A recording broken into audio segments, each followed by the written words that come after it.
আসসালামু আলাইকুম। আপনাদের সঙ্গে আজকে শেয়ার করব বাচ্চাদের খুবই হেলদি ভেজিটেবল রেসিপি।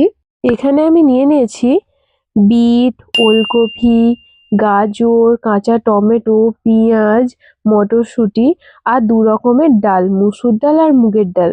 এখন আমি কড়াতে জাইতুনের তেল দিয়ে দিচ্ছি 2 চামচের মতো।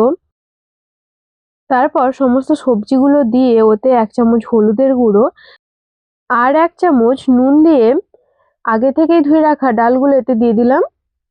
এবার এটাকে ভালো করে নেড়েচেড়ে নেব। একটু বেশিক্ষণ ধরে ভাজা ভাজা করে নিতে হবে, এতে না হলে কাঁচা সবজির গন্ধ রয়ে যাবে। এখানে আমি যেই তেলটা ব্যবহার করেছি ওটা হলো জাইতুনের তেল, বাচ্চাদের স্বাস্থ্যের জন্য অনেক উপকারী। আর এখানে আমি অন্য কোনো মশলাও দিইনি। সবজিগুলো একটু ভাজা ভাজা হয়ে গেলেই এটা এবার আমি কুকারে দিয়ে একটু সেদ্ধ করে নেব। 1টা থেকে 2টো সিটি মারলে এটা সেদ্ধ হয়ে যাবে। পুরো সবজিটাই কুকারের মধ্যে ভালোভাবে দিয়ে অল্প পরিমাণ জল দিয়ে ওটাকে আমি সিদ্ধ হতে বসিয়ে দেবো।